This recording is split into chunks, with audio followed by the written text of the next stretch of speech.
Ronda Rousey is in the WWE. And when you actually think about it, that is crazy. You can walk up to a random person in the street and just say, hey, Ronda Rousey, and they probably know who you're talking about. I mean, they're also going to think you're really weird, because that is an absolutely bizarre thing to do, just walk up to someone in the street and say a name out of nowhere. But still, it's true, she's a bona fide superstar. She's so famous, you could argue that she is now the biggest star in the company, as long as The Rock's not around. But even then, you could probably try and debate that a little bit. She is the face that most people instantly recognize. I think you could probably go around to a few people and show off Roman Reigns' noggin. They'd be like, I don't know who that is. Isn't it the guy from Justice League? However, while I do like her current direction and what she's doing with Stephanie McMahon, I don't think it's going to go the way WWE thinks it's going to go. Why?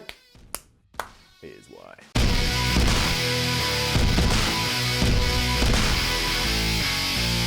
I don't think it takes a genius to figure out that the idea here is to try and recreate the magic between one Stone Cold Steve Austin and one Vincent Kennedy McMahon. Hey, I can't get mad at that. Can't get mad at that. If you genuinely think you have a chance of doing that, you should absolutely try and do it, because that's probably the most successful storyline WWE has ever told. In fact, that should be your remit from day one till day end. Try and make that happen again. And you're kind of killing two birds with one stone, because Ronda Rousey also fills the role of Mike Tyson. Like we said, she's a bona fide celebrity. So she can be Stone Cold Steve Austin and she can be Mike Tyson. So maybe on paper, it all works out quite well. And the angle so far, I think anyway, is really cool. We saw Ronda Rousey slam Triple H through a table at the Elimination Chamber. And hey, if nothing else, on Raw the following night, I actually saw Stephanie McMahon apologise and seem a little bit scared. We never see Stephanie McMahon have any kind of comeuppance, but here, she actually seemed to be taking a step back and being like, oh man, I'm intimidated that person. And hey, it was the bad guy running into the consequences.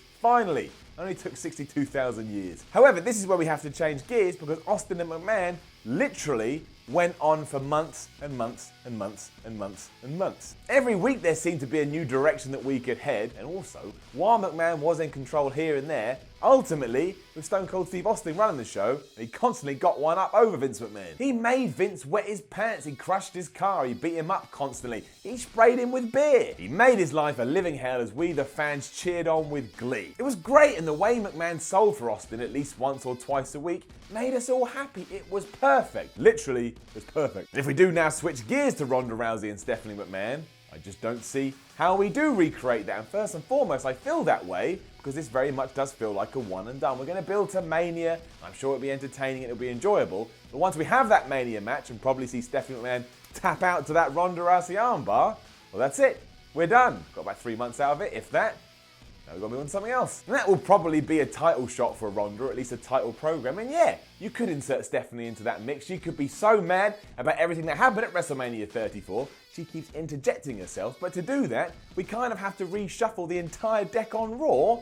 I think WWE's going to do that. And on top of that, straight up in your face, I just can't see Stephanie selling in the same way that we just talked about Vince doing. For one, now in 2018, WWE doesn't have the same leeway that it used to, but also, if we do see that moment at WrestleMania, I can't believe that Stephanie McMahon's then going to agree, sure, we'll continue this on, and I'll look like a fool week in, week out, because she's never done that, and she's not going to change that now. If anything, it's going to go the other way, and Ronda Rousey is going to keep getting beaten down by Stephanie McMahon because the evidence is there, and that doesn't work. Again, go and watch the Attitude Era Raws. Vince McMahon is barely getting anything, and usually he's on his ass as Austin laughs and does something silly, but funny, but good. With all this in mind, if we are trying to use this to elevate Stephanie McMahon, just like we elevated Austin back in the day, I just don't think it's going to work. It's not as organic or spontaneous as it was in the late 90s, and if anything, feels really manufactured. And yeah, that is an argument we can have for the entirety of WWE, and we will do that. We're not going to do that today, especially not on Rusev Day. It will certainly help WWE, but if this is the goal and you're trying to get that vibe back, I really don't think you're going to get that vibe back, especially not with Ronda Rousey and Stephanie McMahon. It's early days, of course, but we haven't seen much change in the ratings, and while that could change, I think this is just reflective of the current wrestling world that we live in these days. You do something for a little bit, and then you move on. You do something for a little bit, and you move on. But eking it out over the time period they used to do, ain't happening. So don't get me wrong, I actually love the fact that Ronda Rousey's in the WWE, and I do think she's going to be a huge upside for the company. But again, if the aim or the target is that Stephanie McMahon gets a huge rub out of this, I wouldn't count my chickens, or my cows, or my deer, or my horses. I would just take that concept, I'd throw it out the window, and I'd go do something else. However, we're all having fun. That's all that matters, because it's all about fun. Isn't that right, Vince? And to be honest, 99% of the time, I'm having fun. Now don't forget to leave a comment below and let us know what you think about Ronda Rousey, Stephanie McMahon and the WWE. Like, share and subscribe. Head over to whatculture.com and read yourself some articles. Follow What Culture on Twitter at What Culture WWE. Never going to explain that. My name is Simon Miller. This was the Y series on What Culture. See you soon.